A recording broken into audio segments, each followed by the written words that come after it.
굿모닝 KPCM, 평안한 밤 되셨나요? 여러분, 온라인 예배와 교회의 차이점이 무엇일까요? 우리가 코로나로 인해서 현장에서 예배를 드릴 수 없었던 긴 시간이 있습니다. 그리고 얼마 전에도 5일간의 락다운을 통해서 우리가 한 주를 온라인으로 예배를 드렸어요. 그때 우리가 온라인으로 예배를 드릴 수 있다는 것이 참 감사한 시간이었기도 합니다. 근데 그 가운데 이러한 질문을 할 수 있을 것 같아요.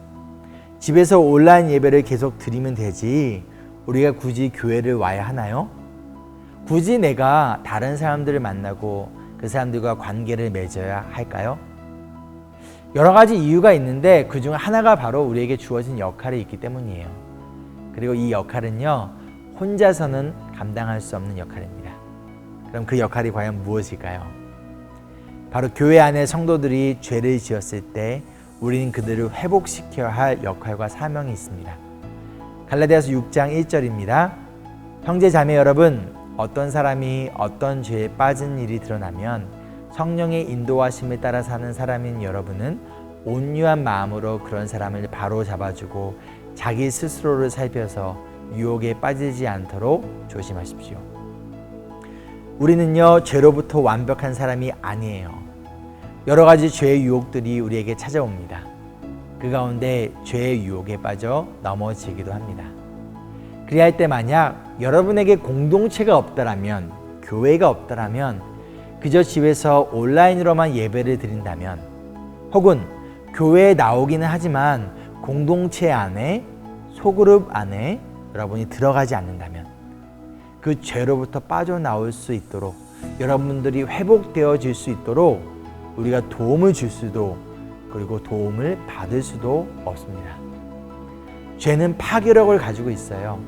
죄를 짓고 나면 찾아오는 결과들이 있습니다. 우리의 영혼을 낙심시키기도 하고 우리를 정죄하기도 하고 그 가운데 예수님으로부터 멀어지기도 합니다. 그리고 또 다른 죄의 유혹에 빠지게 됩니다. 그 죄에서, 그리고 죄로 인한 상처로부터 혼자 회복되어지는 것이 아니라 서로가 서로 도와주어야 해요. 아니, 그러한 역할이 복음으로 인하여 우리에게 주어진 또 하나의 사명입니다. 교회는 회복 공동체예요. 병원과 같은 치유하고 위합과 같이 회복시켜주는 공동체예요. 그리고 우리 모두는 이러한 공동체가 필요합니다. 저에게도 필요하고요. 그리고 여러분에게도 너무나 필요합니다. 그 가운데 중요한 것은 온유한 마음으로 그런 사람을 바로 잡아주는 거예요. 넘어진 성도를, 우리의 형제 자매를 동정하고 불쌍히 여기는 마음으로 대해야 합니다. 진심으로 성도의 회복을 위하는 마음을 가지고 바로 잡아주는 거예요. 정죄나 징계가 목적이 아니라 회복이 목적이라는 것이죠.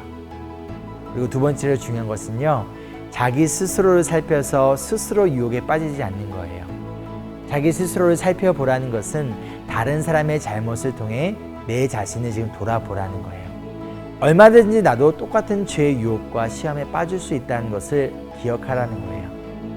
마태복음 7장 3절에 어찌하여 너는 남의 눈 속에 있는 티는 보고 너의 눈 속에 있는 들보는 깨닫지 못하느냐라고 예수님께서 말씀하십니다. 다른 사람의 잘못을 바라볼 때 나 역시 그러한 잘못을 저지를 수 있는 사람인 것을 잊지 않을 때 우리는 서로 자비와 온유한 마음을 가지고 정죄나 징계가 아닌 진정한 회복을 위해 우리가 손을 잡고 일으켜 세워줄 수 있습니다. 사랑하는 KPCM 제자 여러분, 유튜브에서 줄 수 없는 진정한 회복을 위하여 교회로, 그리고 공동체로 들어오세요. 그리고 여러분의 연약함과 아픔을 함께 나누어 주세요. 특별히 올해 곧 시작될 이 소그룹을 통하여서 서로 더 깊게 알아가고 그 가운데 정죄가 아니라 회복이 일어나는 복음 중심의 공동체가 되기를 기대하며 소망합니다. 함께 기도하실까요? 사랑과 은혜가 풍성하신 주님, 우리에게 교회라는 공동체를 주심을 감사합니다. 이 공동체를 통하여 서로 위로하고 서로를 위해 기도하고 또한 우리가 죄의 유혹에 빠졌을 때, 넘어졌을 때 일으키 세워주고 그것으로부터 회복되어질 수 있도록 서로 기도하며 도와줄 수 있는 믿음의 동역자들을 주심을 감사합니다. 나 혼자 살아가는 신앙생활이 아니라 우리가 함께 꿈꾸며 함께 걸어가는 믿음의 생활 되기를 간절히 소망하며 살아계신 예수 그리스도의 이름으로 기도합니다. 아멘.